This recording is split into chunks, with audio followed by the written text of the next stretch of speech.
Oh putain, c'est pour le bon logo.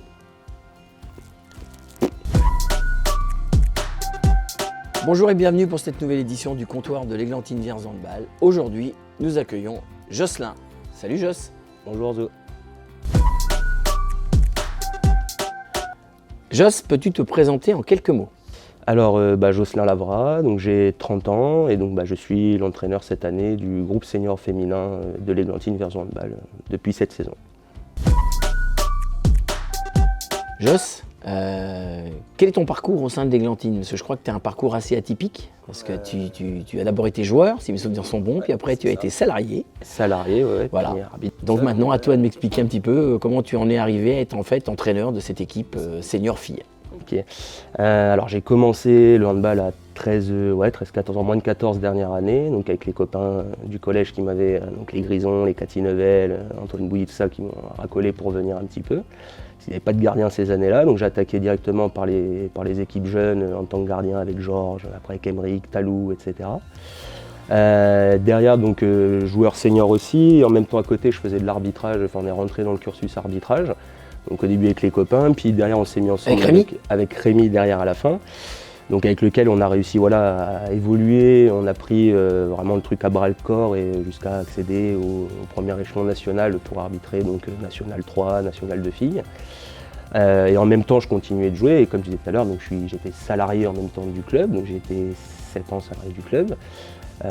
Donc au début, l'aspect, c'est Jean-Yves qui est venu me voir sorti de STAPS, me proposant de passer un BPGEPS et de travailler, d'aider le club en même temps sous forme d'alternance un petit peu. Et suite à ce diplôme, j'ai été embauché, donc salarié à temps plein donc avec Étienne Gasnier à l'époque au début. Voilà. Ensuite avec Pierrot après le départ d'Étienne. Et donc voilà, je suis passé de salarié jusqu'à l'année dernière où on est parti avec Carole, on a tenté à Brive. Et on est revenu et du coup on a parlé, donc c'est de là que je suis reparti sur le projet senior féminin saison 2022-2023 sur le nouveau projet, repartir après la descente en N2. Joss, donc tu as commencé le handball à l'Églantine, tu n'as commencé que à l'Églantine? Je n'ai fait que l'Églantine, j'ai toujours connu que l'Églantine. Alors qu'est-ce qui t'a donné ce goût pour le handball?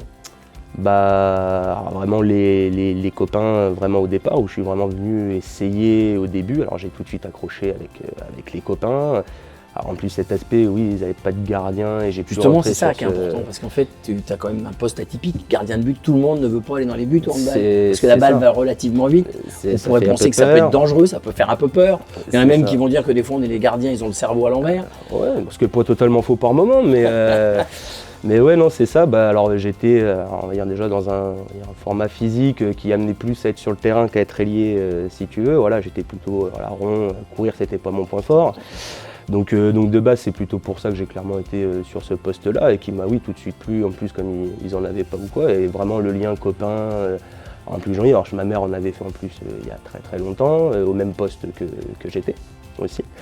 Donc voilà, c'est vraiment ça qui m'a fait accrocher derrière aux valeurs et puis le lien collège où on était tout le temps ensemble et au handball tout le temps ensemble. Donc du coup tu commences gardien en moins de 13 tout de suite là? Ouais, moins de 4 ans. Et tu es resté gardien et tu t'es arrêté, ton parcours de joueur s'est arrêté en quoi? En pré-national? National 3? Ouais, j'ai fait une partie de la saison avec la National 3 là, quand on a joué en N3. L'année d'après, je devais jouer un petit peu en 2 pour dépanner. Mais comme c'est les années où on était arbitres nationaux avec Rémi, c'est les années où on a dû s'arrêter de jouer. Pour se consacrer à l'arbitrage complètement, sachant que j'avais toujours cette partie salariée en plus avec l'entraînement à côté des jeunes. En plus.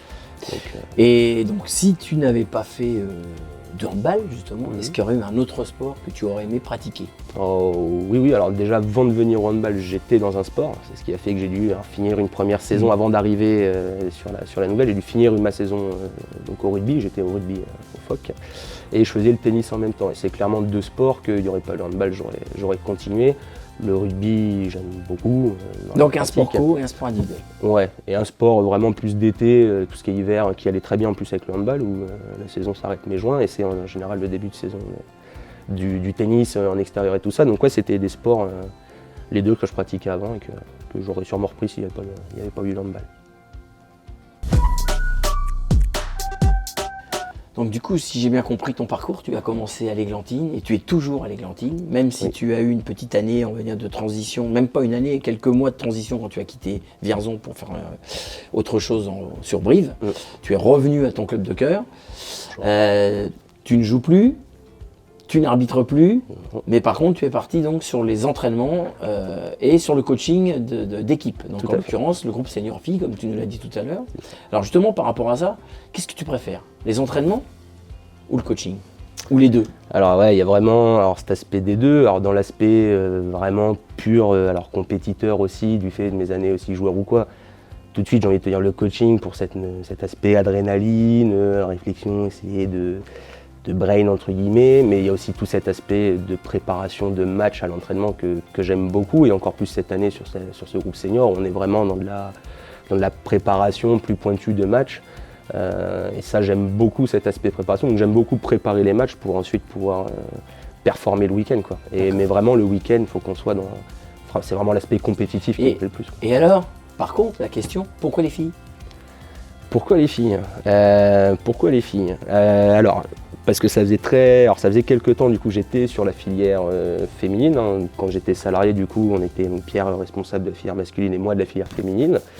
Donc il y avait pas mal de ces jeunes joueuses que j'avais vues passer ou quoi que ce soit, et que très clairement je voulais voir un petit peu ce que ça donnait, le résultat arrivant senior. Voilà, en senior. Puis j'étais, alors pas spécialisé, mais très habitué à cet esprit groupe féminin, la gestion de ces groupes, etc. Et qui fait que c'est un projet clairement qui m'a plu, et que ça faisait quelques années, quelques temps, pas quelques années, mais que ça commençait à me trotter un peu dans la tête aussi.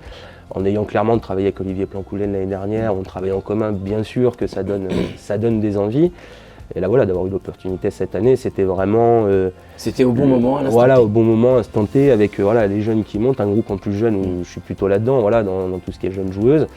Donc tout cet aspect féminin, alors c'est pas que je n'aime pas les gars, au contraire, hein, mais c'était tout ça qui m'a amené vers l'aspect groupe plutôt féminin, du fait de ma spécialisation des années d'avant. Et donc ça, la mayonnaise a bien pris, puisque du coup les filles de l'équipe première réaccèdent au championnat national et l'équipe réserve réaccède au championnat régional. Régional, c'est ça. Est-ce qu'on n'avait pas c'est aussi ce qui est la difficulté de cette année, c'était la création de cette équipe. Cette équipe réserve en plus, où on n'avait plus qu'un groupe à gérer, puis on était en entente sur le deuxième, il fallait recréer 2 groupes vierzonais. Donc repartir en départemental, même si on avait des joueuses qui avaient joué à d'autres niveaux. Et donc pour la départementale, ça s'est très vite concrétisé. Et puis pour les filles, c'était pour la N3 derrière. C'était vraiment l'aboutissement d'une année de travail. On a dû reconstruire un projet, avoir plein de nouvelles joueuses, des jeunes joueuses. Des joueuses qui découvraient le niveau senior, qui découvraient un niveau national. On a dû reprendre tout ça, et les filles ont été top, que ce soit les cadres ou les jeunes, ça a bien pris, mais parce qu'elles ont été excellentes là-dedans, quoi. Et dans l'état d'esprit, et du coup ce qui a amené derrière le jeu, l'entraînement et la compétition. Joss, est-ce que, comme les joueurs et les joueuses, tu as un rituel avant les matchs? Alors pas forcément un très bon, qui serait bien qu'il s'arrête d'ailleurs à un moment donné, mais très souvent, avant que les joueuses adverses passent face au but et que je puisse commencer à regarder, analyser, je vais fumer ma petite cigarette d'avant match dehors, tranquille, à l'écart un petit peu, même des gens qui sont dehors, et puis après on revient, c'est la petite dernière décompression avant d'être dans l'analyse et le match, quoi. Et dans ta carrière de handballeur, on va dire, je suppose que tu as vécu des choses fortes. Donc dans ces choses fortes, quel est ton meilleur souvenir depuis que tu es à l'Églantine Vierzon Handball? Et bien sûr ensuite, quel est ton pire souvenir? Alors les meilleurs, c'est compliqué. Il y en a, dire un seul, ce serait compliqué, parce que tu as toujours l'aspect affectif, les copains, les années vécues ensemble et tout ça. Très clairement, il y a cette montée en National 3Ga où les moments qu'on a vécu cette année-là étaient fous. Le match à Saint-Cyr est fou, je m'en vois tous pleurer à la fin, incroyable. Montpellier, la Coupe de France à Montpellier, alors on la même chose, mais ce resto, même le résultat, et qu'est-ce que ça aurait été si on aurait gagné, mais cette soirée, cet engouement du club avec, 70-80 personnes du club qui font le déplacement pendant 3 jours, c'était vraiment ces deux c'était éléments vraiment un très très grand moment. Fort. Alors là, c'était vraiment plus dans l'aspect joueur, parce que très fort, on est au cœur du truc et on le vit. Après, là, cette année, forcément, le match de Saint-Nazaire, bien sûr que ça restera gravé en tant que coach dans mes meilleurs souvenirs et les aboutissements, quoi, vraiment un aboutissement. Après, pour ce qui est des pires, ça va rejoindre souvent les anciennes vidéos, mais les décès qu'on a eus, alors nous un peu plus particulièrement Bobo, on était très proches comme beaucoup, hein, mais la perte de Bobo, voilà, même Dom, Bab, tout ce qui s'en va, c'est ce qu'on aime le moins vivre dans des clubs comme les nôtres. Mais malheureusement, ça fait partie aussi des choses et qui créent aussi des liens et des affinités derrière. C'est des moments durs, mais qui unissent aussi. Et on continue d'avancer pour eux. Exactement, on travaille pour eux. Joss, un mot que tu dis souvent. Alors, soit en jeune ou même en senior, courir. Courir, courir, courir. Tout le temps. Aux joueurs, c'est courir. Un message à faire passer à quelqu'un ou quelqu'une? Oui, alors toujours bien sûr tous les bénévoles qui nous permettent de pratiquer le handball et de jouer, puis de créer tous ces événements autour et de faire en sorte que le club vive autant.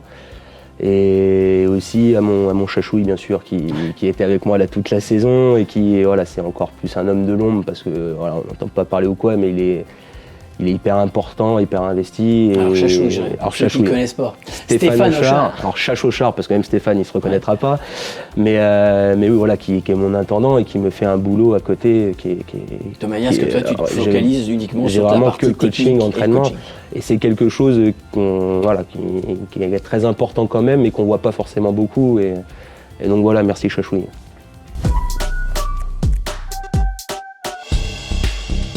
Handball. Coacher.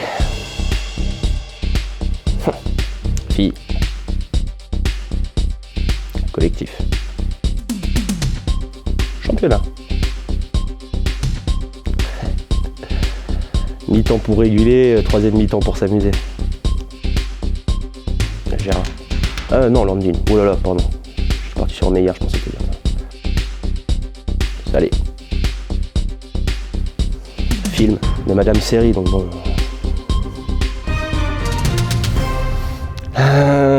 Les amis, c'est la famille, hein, mais famille et amis, non, mais les amis, ouais. Un mot pour finir? Ambidextre. Ambidextre. Super. Ouais. Eh bien écoute, merci Joss. De rien, Mouzou.